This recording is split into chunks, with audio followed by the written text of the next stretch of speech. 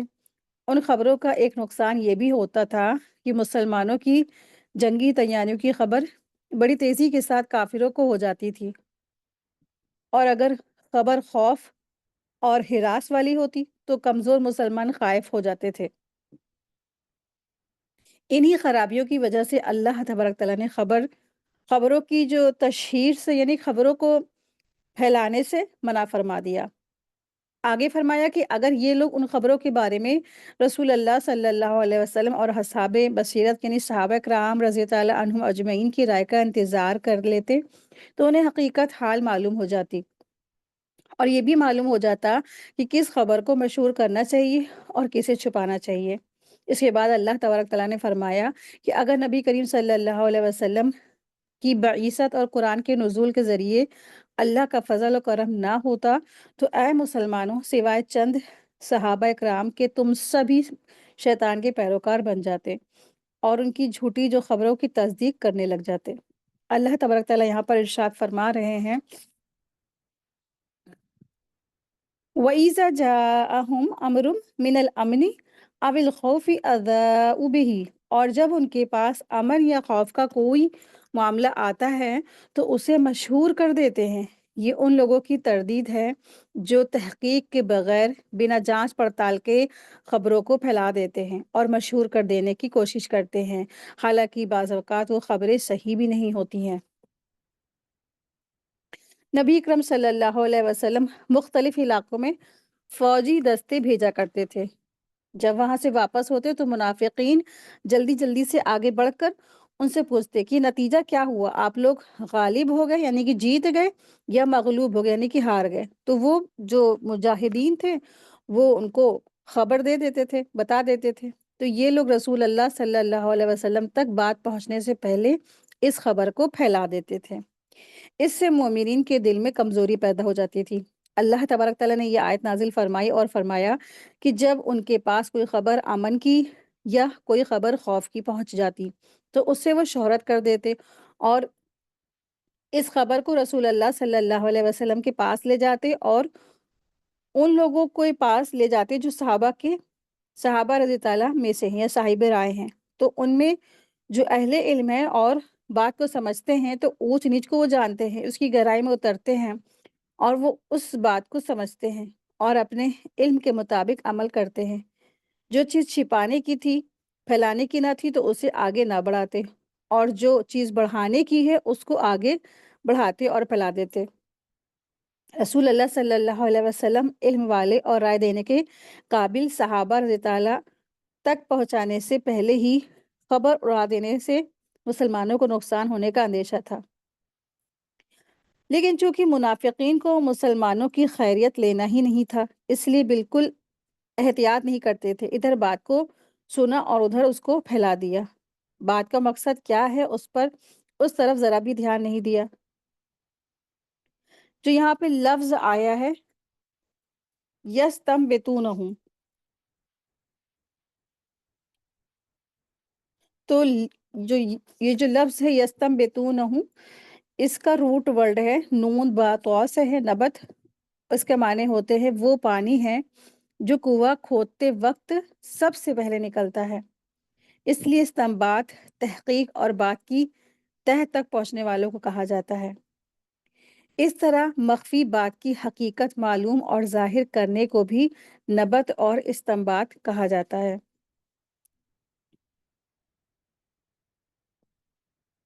تو جو لفظ یستنبطونہ ہے، استنباط سے مظاہرہ کا صیغہ ہے۔ استنباط لغت میں زمین کے اندر سے پانی نکالنے کے لیے استعمال ہوتا ہے، لیکن یہاں بات کی تحقیق اور اس کی اونچ نیچ کو سمجھنے اور اس کی گہرائی میں اترنے کے لیے استعمال کیا گیا ہے۔ تو اس سے پتہ چلتا ہے کہ آج کل نہ صرف یہ کہ سنی ہوئی باتوں کے نقل کرنے میں پیش رہتے، بلکہ خود خبروں گڑھ بھی لی جاتی ہے، اپنے آپ سے خبریں بنا دیتے ہیں، اپنے من سے خبروں کو بنا کے لوگوں کو پھیلانا شروع کر دیتے ہیں، اور جھوٹی خبروں کے ذریعے پیسے کماتے ہیں۔ جماعتیں اور حکومتیں ایسے لوگوں کو مہیا بھی کرتی ہیں جنہیں پیسے دے کر جھوٹی خبریں بنانے اور پھیلانے کے کام پر لگایا جاتا ہے۔ اصولی بات یہ ہے کہ قرآن مجید سے معلوم ہوئی جو خبریں سچی بھی ہوں اس کے پھیلانے اور آگے بڑھانے میں بھی احتیاط ضروری ہے، کیونکہ سچی خبر کے پھیلانے سے بھی بعض مرتبہ نقصان پہنچ جاتا ہے۔ منافقین جنگ سے واپس آنے والے حضرات سے فتح اور شکست کی صورتحال معلوم کر کے پھیلا دیتے تھے۔ اس پر ان کو فرمایا کہ اگر اس کو رسول اللہ صلی اللہ علیہ وسلم، صحابہ اور اولو الامر تک پہنچا دیتے تو وہ اس کی اونچ نیچ کو سمجھ لیتے، پھر اس کو پھیلانا مناسب ہوتا تو وہ پھیلا دیتے۔ اس میں جو سمجھنے کی بات ہے وہ یہ ہے کہ اس کی تہ تک وہ پہنچتے۔ بہرحال سننے میں پھر بھی تحقیق کرنے میں، پھر بات کے آگے بڑھانے میں احتیاط کی بہت زیادہ ضرورت ہے۔ کوئی بھی ایسی بات جو مسلمانوں سے ریلیٹڈ ہے، اور آج کل ہمارے کیا جو چھوٹی سی بھی بات ہوتی ہے تو وہ لوگ ادھر ادھر پھیلانا شروع کر دیتے ہیں نا، واٹس ایپ کے ذریعے، سوشل میڈیا کے ذریعے، تو بہت انسان کو احتیاط رکھنے کی ضرورت ہے اس معاملے میں۔ اور چاہے وہ فاتح کی بات ہو، یا کسی آپ نے دیکھا ہوگا مثلاً کسی مسلمان نے کسی گروپس کو، کسی غیر مسلم کے گروپس کو مار ڈالا، قتل کر ڈالا اور وہ جیت گیا نا، فتح ہو گئی، تو اس طرح سے جو خبریں پھیلائی جاتی ہیں اس کو بھی پھیلانے سے بہت بچنا ہے، چاہے بھلے ہی وہ سچی ہو۔ اور پھر اگر کوئی ایسا مسلمان جو غیر مسلموں کے ذریعے وہ مار دیا گیا، ختم ہو گیا، اس کا کچھ برا حال کر دیا گیا، پھر ایسی خبروں کو دوسروں تک پھیلانے سے کیا ہوتا ہے، اس میں بہت احتیاط اور محتاط رہنا ہے۔ اکثر اس طرح کی ویڈیوز، کچھ شارٹ کلپس وائرل ہوتے ہیں تو بہت احتیاط رکھنے کی ضرورت ہے۔ آپ کو پتہ ہے اس کے ذریعے سے مسلمانوں کی ہمتوں کو کم کرنے کی یہ سب ان کی سازشیں ہوتی ہیں، پلاننگز ہوتی ہیں، تاکہ جتنے بھی مسلمان ہیں یہ دیکھیں گے، ڈر بیٹھ جائیں گے، ڈر جائیں گے، دبک جائیں گے اپنے اپنے بلوں میں، یہ ہمت نہیں جٹا پائیں گے۔ تو یہ سب دشمنان اسلام کی پلاننگز اور چالیں ہوتی ہیں، لیکن مسلمان ان کی چالوں میں پھنس جاتا ہے، وہ چلے جاتا ہے، لگ جاتا ہے ان تمام چیزوں کو پھیلانے میں، ہے نا۔ تو ان تمام چیزوں کو کیا ہے، چھوڑ دے وہیں کا وہیں۔ ہاں، اگر زیادہ ہی دل چہرا ہے تو پھر کیا کرے، کسی علماء، عالم، کوئی بہت بڑا مفسر، مفقی، جو فقیہ اسلام ہے، جو علماء ہیں، ان کی طرف رجوع کرے، ان سے مشورہ کرے، ان کو وہ چیزیں دکھائیں، وہ بہتر سمجھیں گے، پھر اس کے ساتھ وہ جو سمجھ میں آئے گا وہ اس کے لیے اپنا فیصلہ سنائیں گے۔ یہاں جو لفظ آیا ہے وَإِذَا جَاءَهُمْ، اس سے مراد اہل نفاق ہے۔ ایزا، اذاؤ بہی کے معنی مشہور کر دینے کے ہیں۔ جب ان کے پاس جہاد کی، نصرت کی، شکست کی کوئی خبریں پہنچتی ہیں تو وہ اسے پھیلا دیتے ہیں۔ جب نصرت ہوتی یعنی امن ہوتا ہے تو وہ حسد کرتے ہیں اور طمع رکھتے ہیں، اور جب شکست ہوتی ہے تو وہ لوگوں کو خوف زدہ کرتے ہیں، یعنی منافقین کے بارے میں بتایا جا رہا ہے۔ تو یہ ان کا معاشرہ ہی میں ایسا کردار تھا۔ امن کی خبروں سے مراد مسلمان کی کامیابی کی خبر، اس سے مراد دشمنوں کی ہلاکت اور شکست کی خبر ہے۔ تو یہاں پر اللہ سبحانہ تعالیٰ نے فرمایا ہے نا کہ من الامن او الخوف اذاؤ بہ، تو چاہے وہ امن کی خبر ہو، چاہے وہ خوف کی خبر ہے، تو خوف کی خبر ہو گئی شکست کی، یا کوئی بھی مسلمانوں کو نقصان پہنچا، لڑائی جھگڑا ہو گیا اس طریقے سے، یا پھر امن کی خبر کیا ہے، اس سے مراد دشمنوں کی ہلاکت اور شکست کی خبر ہے دشمنوں کی، جس سے سننے کے بعد مسلمانوں کی اطمینان ہوتا ہے اور ان کے اندر ضروریات سے زیادہ اعتماد پیدا ہو جاتا ہے، جس کی وجہ سے نقصان ہونے کا بھی اندیشہ ہوتا ہے۔ خوف کی خبر سے مراد مسلمانوں کی ہلاکت ہے، اور شکست کی خبر جس کی وجہ سے وہ ان کے حوصلے ٹوٹنے کا ڈر رہتا ہے، ان کے حوصلے ٹوٹنے کا امکان پیدا ہو جاتا ہے۔ خوف اور امن کی خبریں سن کر پھیلانے والے صرف یہودی اور منافقین ہی نہیں تھے، بلکہ مسلمانوں میں سے بھی کچھ لوگ دلچسپی کی خاطر افواہوں کو پھیلانے میں حصہ لیتے تھے، اور آج بھی ایسا ہے۔ نبی صلی اللہ علیہ وسلم نے ارشاد فرمایا، آدمی کے جھوٹے ہونے کے لیے یہ بات کافی ہے کہ جو سنے اسے بغیر تحقیق بیان کر دے۔ یہ صحیح مسلم کی حدیث 7 نمبر ہے۔ ایک اور حدیث میں آتا ہے، رسول اللہ صلی اللہ علیہ وسلم نے ارشاد فرمایا، جو شخص میری طرف منسوب کر کے کوئی بات بیان کرے جس کے بارے میں وہ جانتا ہوں، جس کے بارے میں وہ جانتا ہے کہ یہ جھوٹ ہے، بس وہ بھی جھوٹوں میں سے ایک جھوٹا ہے، یعنی کہ وہ شخص جانتا ہے وہ واقعی میں جھوٹ ہے، لیکن وہ کس کی طرف منسوب کر رہا ہے؟ رسول اللہ صلی اللہ علیہ وسلم کی طرف سے منسوب کر رہا ہے، تو وہ دراصل جھوٹوں میں سے ایک جھوٹا ہے، صحیح مسلم کی حدیث ہے۔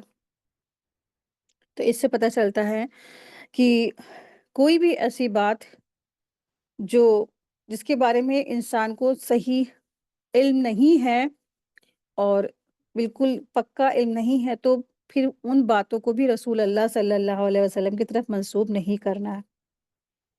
وَلَوْ رَدُّوهُ إِلَى الرَّسُولِ وَإِلَى أُولِي الْأَمْرِ مِنْهُمْ لَعَلِمَهُ الَّذِينَ يَسْتَنبِطُونَهُ مِنْهُمْ، اور اگر وہ اسے رسول اللہ صلی اللہ علیہ وسلم تک یا اپنے میں سے حکم دینے والوں کی طرف یعنی اولو الامر کی طرف لوٹاتے تو وہ لوگ ضرور جان لیتے اس کو جو ان میں سے اس کا اصل مطلب نکالتے ہیں۔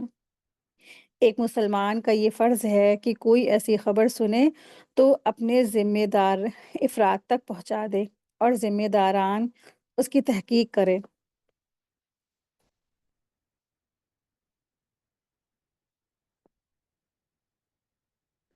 وَلَوْلَا فَضْلُ اللَّهِ عَلَيْكُمْ وَرَحْمَتُهُ، اور اگر تم پر اللہ تبارک تعالیٰ کا فضل اور اس کی رحمت نہ ہوتی، اگر نبی کریم صلی اللہ علیہ وسلم کی بعثت اور قرآن کے نزول کے ذریعے اللہ تبارک تعالیٰ کا فضل اور کرم نہ ہوتا، لَاتَّبَعْتُمُ الشَّيْطَانَ، تم سب شیطان کے پیچھے لگ جاتے۔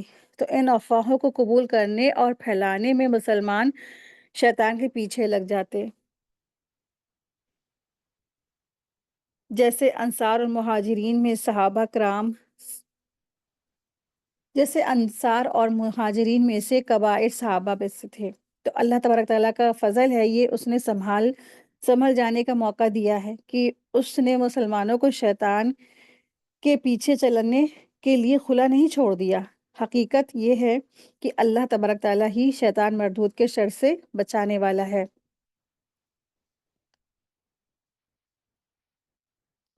آیت دیکھیں، آیت نمبر ہے 84۔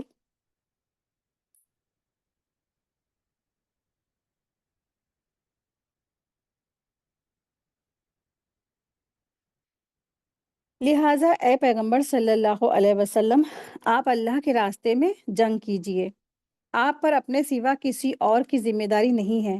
ہاں، مومنوں کو ترغیب دیتے رہیے، کچھ بعید نہیں کہ اللہ تعالیٰ کافروں کی جنگ کا زور توڑ دے، اور اللہ تعالیٰ کا زور سب سے زیادہ زبردست ہے اور اس کی سزا بڑی سخت ہے۔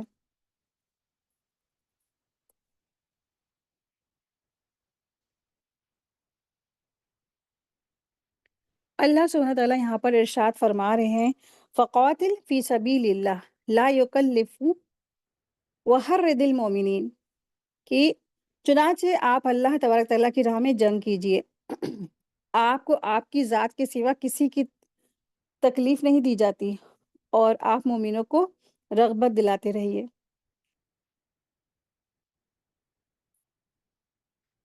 اللہ تبارک تعالیٰ نے اس آیت میں فرمایا ہے کہ آپ صلی اللہ علیہ وسلم سے فرمایا کہ آپ نا منافقوں کے ساتھ ہونے یا نہ ہونے کی پرواہ نہ کیجیے، آپ کی ذمہ داری یہ ہے کہ آپ خود بھی جہاد کے لیے نکلے اور دوسرے مومنوں کو بھی ترغیب دیجیے، جس کا اثر یہ ہوگا کہ دشمن آپ کی حرکات اور سکانت دیکھ کر خود ہی لڑائی کے ارادے سے رک جائیں گے، اور اگر ایسا نہ ہوا اور انہوں نے حملے کی ٹھان لی تو اللہ تعالیٰ ان سے نپٹنے پر قادر ہے اور انہیں خوب سزا دے گا۔ بہرحال آپ کو جہاد کے لیے ہر وقت کمر بستہ رہنا چاہیے۔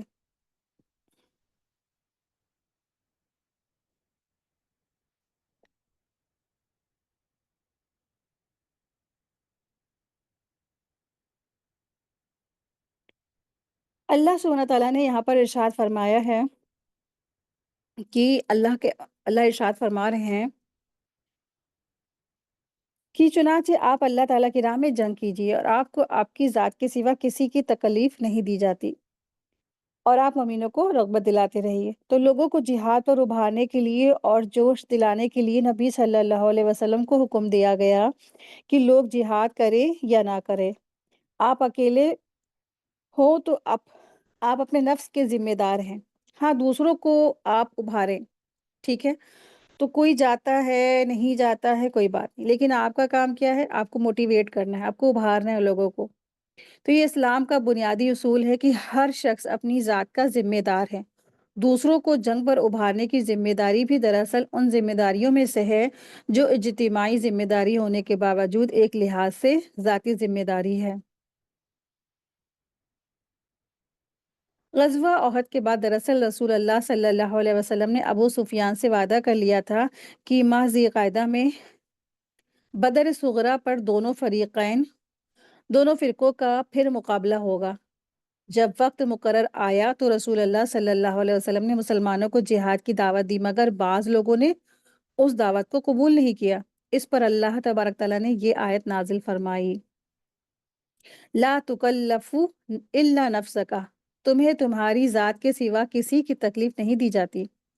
نبی صلی اللہ علیہ وسلم کو تسلی دی گئی ہے کہ لوگوں کا پیٹھ پھیرنا یا بیٹھ رہنا اور ان کی مخالفت آپ صلی اللہ علیہ وسلم کو نقصان نہیں دے گی۔ آپ جہاد کریں، خواہ اکیلے جائیں یا لشکر کے ساتھ جائیں۔ اگر لشکر نہیں ہے تو اللہ تبارک تعالیٰ آپ کی مدد فرمائے گا۔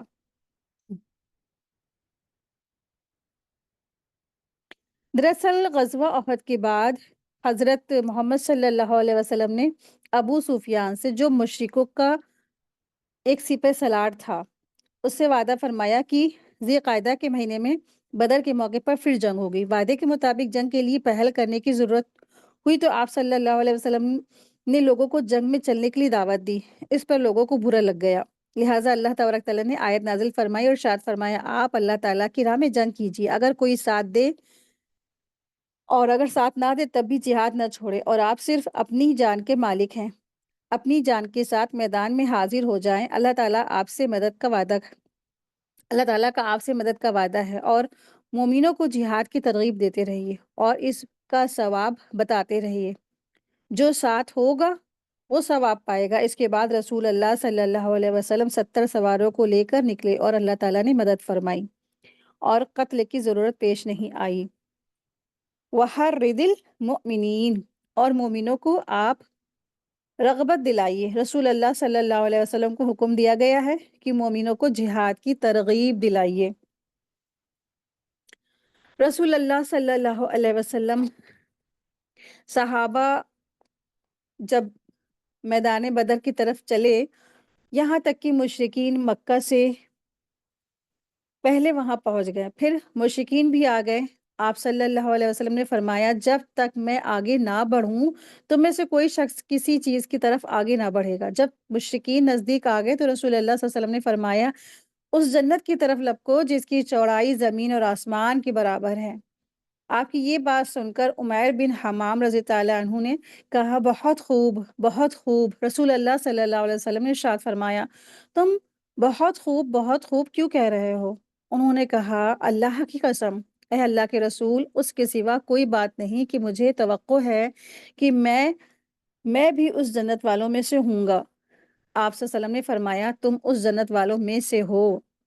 اس کے بعد وہ اپنے توشہ دان سے کچھ کھجوریں نکال کر کھانے لگے، پھر کچھ سوچ کر بولے، اگر میں اتنی دیر تک زندہ رہا کہ اپنی یہ کھجوریں کھا لوں تو یہ زندگی لمبی ہو جائے گی۔ چنانچہ ان کے پاس جو کھجوریں تھیں انہوں نے وہ پھینک دیا، یعنی کہ اتنا ویٹ نہیں کر سکے کہ وہ کھجوریں کھا لیتے۔ پھر مشرکین سے جا کے لڑے اور پھر وہ وہیں شہید ہو گئے۔ یہ بھی مسلم کی حدیث تھی۔ تو رسول اللہ صلی اللہ علیہ وسلم نے کتنا زبردست مسلمانوں کی ترغیب کی، صحابہ کی ترغیب دلائی نا، جنت کے لیے اور جہاد کے لیے۔ اور اس طرح سے لوگ جو ہے ان کو خوشبو، ایک حدیث میں آتا ہے کہ ان کو خوشبو تک آنے لگی تھی جنت کی۔ ایک اور حدیث میں آتا ہے، غزوہ بدر میں رسول اللہ صلی اللہ علیہ وسلم نے مومنوں سے فرمایا تھا، ایسی جنت کے لیے کھڑے ہو جاؤ جس کی چوڑائی آسمان اور زمین کے برابر ہے۔ صحیح مسلم کی حدیث نمبر 1901 ہے۔ تو آپ سوچیں ذرا کہ جس کی لمبائی اور چوڑائی ہے نا کتنی زیادہ ہے، آسمان اور زمین کے برابر ہے، جس کی چوڑائی آسمانوں اور زمین کے برابر ہے۔ اور یہ کون سے زمین ہے اور کون سے آسمان کی بات ہے، یہ تو اللہ عالم، اللہ بہتر جانتا ہے، اس کی کوئی تھا ہی نہیں ہے۔ جہاد کی ترغیب کے بارے میں رسول اللہ صلی اللہ علیہ وسلم کی بہت سی حدیث ہیں۔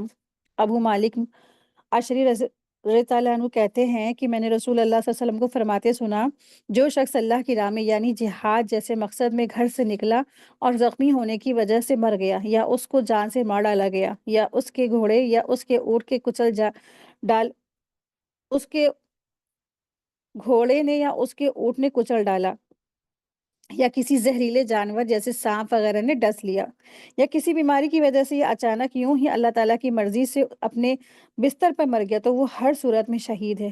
یعنی یا تو وہ حقیقی شہید ہے یا وہ شہیدوں کے حکم میں ہی ہے، اور اس کے لیے جنت ہے، یعنی وہ ابتدا ہی میں شہداء اور صالحین کے ساتھ جنت میں داخل ہو جائے گا۔ ٹھیک ہے، تو عام انسانوں کا کیا ہوتا ہے، حساب کتاب کے دن تک کی کا انتظار ہے، لیکن انبیاء، صدیقین، شہداء، صالحین یہ جیسے ہی فوت ہوتے ہیں وہ جنت میں داخل کر دیے جاتے ہیں، انعام یافتہ جو ہے نا۔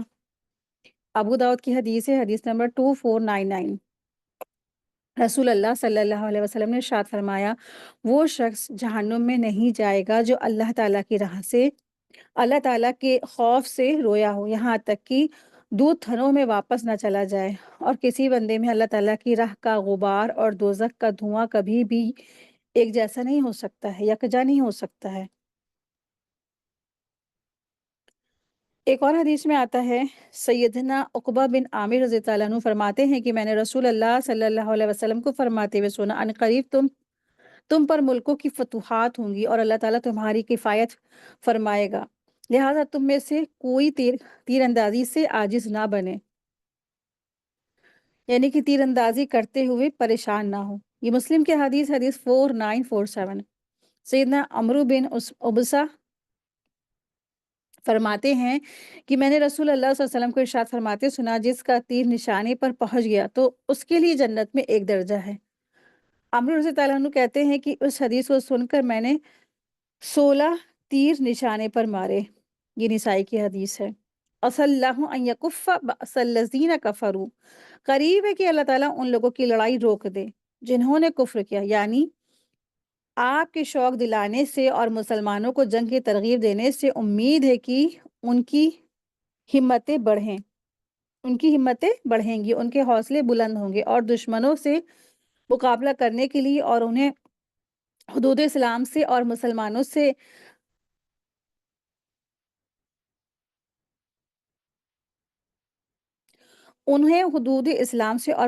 سے ہٹانے کے لیے تیار ہو جائیں گے، اور میدان میں صبر اور تحمل کے ساتھ سینہ سپر ہو کر دشمنوں کے دانت کھٹے کریں گے، جس سے ان کی ہمتیں پست ہوں گی اور ان کے حوصلے تمہارے مقابلے پر آنے کے لیے نہ پڑیں گے۔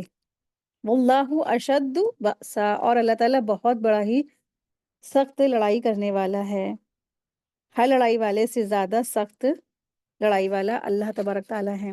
وَأَشَدُّ تنکیلا، اور بہت سخت سزا دینے والا، ظالموں کو ان کے ظلم سے سخت سزا دلوانے والا ہے اللہ تبارک تعالیٰ۔ آیت دیکھیں، آیت نمبر 85 ہے۔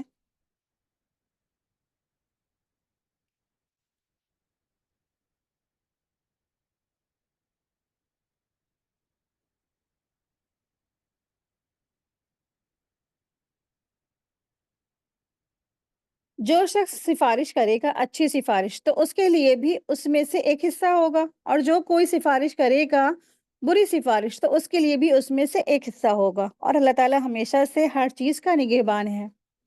من یشفع شفاعۃ حسنۃ یکن لہ نصیب منہا، جو شخص سفارش کرے گا اچھی سفارش تو اس کے لیے بھی اس میں سے ایک حصہ ہوگا۔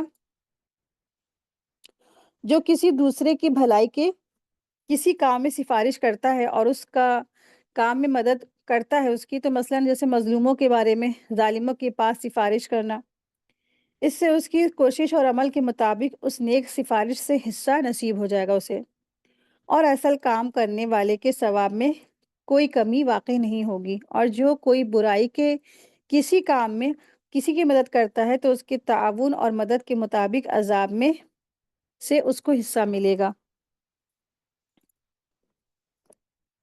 یہاں پہ جو یہ لفظ آیا ہے شفاعت، شفاعت یعنی شفاعت کے معنی ہوتے ہیں، شفاعت کے لفظی معنی ملنے یا ملانے کے ہیں۔ شفاعت کے لفظی معنی یہ ہیں کہ ملنے اور ملانے کے۔ شفاعت کے معنی یہ ہے کہ کسی کمزور طالب حق کے ساتھ اپنی طاقت ملا کر اس کو طاقتور کر دیا جائے۔ اس سے معلوم ہوا کہ جائز شفاعت و سفارش کے لیے ایک تو یہ شرط ہے کہ جس کی سفارش کی جائے اس کا مطالبہ حق اور جائز ہو، دوسرے یہ کہ وہ اپنے مطالبے کو اپنی کمزوری کی وجہ سے خود بڑے لوگوں تک پہنچا نہ سکے۔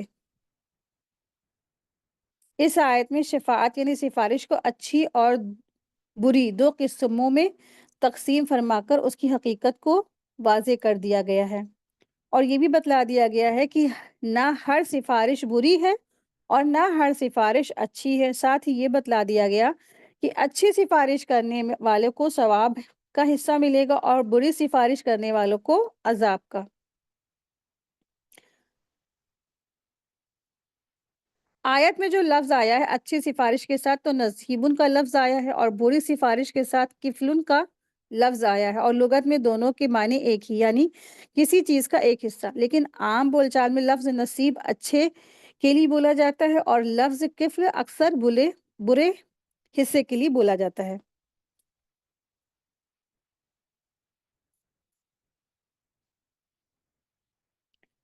شفاعت حسنہ سے مراد ایسی سفارش ہے جس سے سچے مقصد کو قوت حاصل ہو، مثلاً یعنی جسے اچھی سفارش کہی جاتی ہے اس کے بارے میں بتایا جا رہا ہے کہ اچھی سفارش یا شفاعت حسنہ سے مراد ایسی سفارش ہے جس سے سچے مقصد کو قوت حاصل ہو، مثلاً جہاد کے لیے ابھارنا ہے، یہ اچھی سفارش ہے۔